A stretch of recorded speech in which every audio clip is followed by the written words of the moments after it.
video. So today is February 10th, which means we are 18 days away from Mexico. I can't believe it. It's coming so quickly. So this morning, you saw I just went to the gym.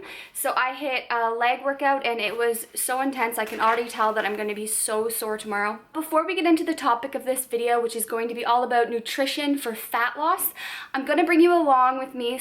We are heading to the Travel Medicine and Vaccination Center here in Vancouver. So we're gonna go get all of our shots for the trip. I don't even know what we are going to be getting yet, so I had to fill out this form of everything, all my immunization history. So last time I had a shot was in 2008. So I have a feeling that I'm going to have to get quite a few today. So I will keep you posted on how that goes. I'm not a huge fan of needles, but I'm also not deathly afraid of them to the point where I'm gonna faint like some of my friends. So we should see how this goes. All right, let's get going.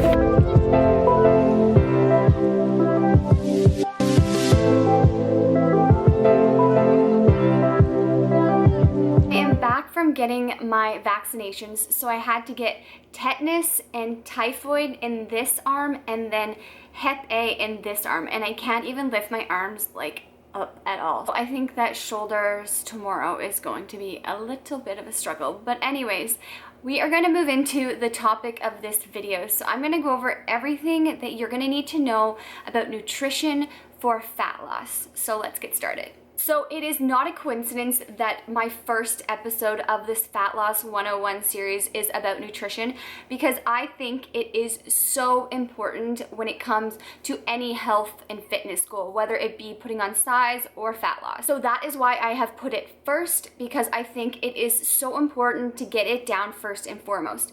And I totally believe in the saying that you cannot out-train a poor diet. So for fat loss, we need to make sure that you are eating in a caloric deficit. So how do you know what your caloric deficit is? Well, what I recommend is finding out what macronutrients you need to be eating. So a very easy way to do this is to use an online calculator. The one that I'm going to suggest to you is on bodybuilding.com. So basically, you're just going to go to bodybuilding.com. You're going to click on the nutrition tab. From there, you're going to click on calculators. And from there, you're going to scroll down to calculate your macronutrients intake. Then you're going to fill out this form. And it is going to give you a set of numbers that you would need for your specific goal, which you have just filled out as fat loss. So you should notice that for fat loss, they generally give you the macros of 40, 40, 20, meaning 40% of your calories are going to come from protein, 40 of your calories are going to come from carbs, and 20% are going to come from fat. So now that you know your macros, you need to decide what meal plan is going to work for you. A few examples that I have done in the past are a set meal plan. So this is where you're creating out each meal by meal, usually about 5 or 6. You're eating generally the same things every day, maybe substituting the types of proteins or veggies, but it's very concrete. And I recommend this to clients who are just busy and don't mind eating the same things. The only setback from this type of meal plan is that it can get a little bit redundant, and you may start to have cravings and stray from your meal plan. The second meal plan that I tried was If It Fits Your Macros, and it is one that I seem to always come back to. So once you've learned how to implement If It Fits Your Macros, it's so easy if you just take the time to research it. There's tons of great research online. So basically, you're tracking a food log like MyFitnessPal is what I use. So there you're kind of able to work in the foods that you want to eat while hitting those goals that you've previously gotten from bodybuilding.com. The third diet that I tried was alternate day fasting. So I made an entire video about that, and I will link that up above. Another diet that I've tried in the past is intermittent fasting. So those are just 4 that I'm presenting to you. There are others, but the main thing that you need to do is find something that you can stick to and that works well with your lifestyle. So now that you know your macros for a caloric deficit, you have decided what type of meal plan you are going to follow. Now I'm going to get into what you're going to fill this meal plan with. So basically you're going to stick to whole foods and high quality proteins. So now I'm just going to go through each macronutrient, so your proteins, carbs, and fats, and give you a little bit more information into what you can choose for each macronutrient. So let's start with your protein. The protein is going to help with muscle tissue growth and repair. And I want you choosing high quality proteins. So when you think of that, you should be thinking of chicken, lean ground turkey, whitefish, eggs, tofu. You'll notice that I haven't really said red meats, and that is because they are higher in fat. I think it's important to incorporate red meat once in a while. So to my clients, I recommend incorporating red meat 1 to 2 times maximum per week. If you find it really hard to get in protein and eating a lot of meat or tofu or veggie substitutes every day, you can rely on protein powders or protein bars, but do remember that these are not whole foods. I would definitely limit these to 1 time per day, maximum 2 times per day. Now let's move on to carbs. Please know that carbs are not the enemy, which seems to be all the rage today.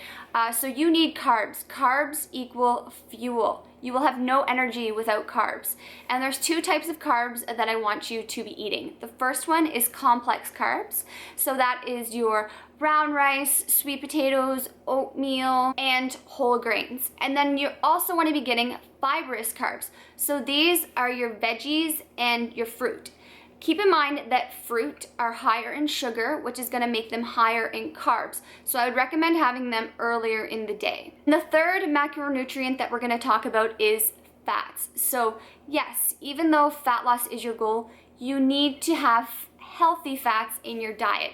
And not all fats are created equally. So healthy fats and essential fatty acids like omega-3s found in fish, flaxseed, avocados. You need these in your diet because they play a major role in hormone production, skin tone, and brain function. Some of my favorite healthy fat sources would be avocados, coconut oil, nut butters, so like almond butter or peanut butter or just raw nuts. And trans fats are the ones that you want to stay away from. So those are pretty obvious when you think about it. So it's kind of like junk food and fast food and stuff like that. So now you might be wondering about your micronutrients.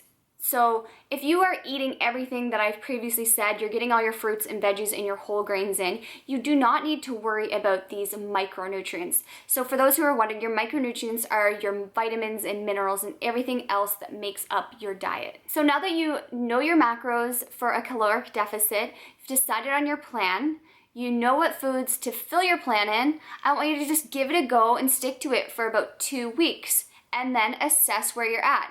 Are you losing weight? Are you losing fat? Are you losing inches? And then what do? Then you need to come back to your macros and adjust them. So go back to that calculator, fill it in, and start making the adjustments like that. And that is going to keep you progressing. If you do feel like you're hitting a plateau, or sometimes when I'm in a really low body fat, I like to incorporate carb cycling, and that is a whole nother topic. So to finish up this talk on nutrition, I just want to mention one more thing, and that is water. I think water is so important. I've said this in plenty of videos before. In my rough guide to all my clients is that you should be drinking half of your body weight in ounces. So if you weigh 120 pounds, you should be drinking 60 ounces of water every day. And I recommend investing in a nice water bottle, and I like to buy the ones that are a liter because then I find it very easy to track how much I am drinking, and I take it with me everywhere. So just drinking enough water is going to help suppress your appetite so you're not picking at things in between meals. It's just going to help really flush everything out and prevent you from feeling bloated. So I hope you guys enjoyed this first Fat Loss 101 episode. Planning on getting up a few more episodes on helping you all achieve fat loss, so I hope you guys are excited for this little series. We are getting very, very excited for Mexico. It's coming very quickly, and that is kind of why it's been taking me longer to get up these videos, because we are just packing and there's just so much going on. But I'm gonna try a little bit harder to get these out for you guys. So that is all for today. If you're new to my channel, I want to give you a big warm welcome. I hope you hit the subscribe button and stick around. For more fit tips, follow me on Instagram or Snapchat, and I will see you guys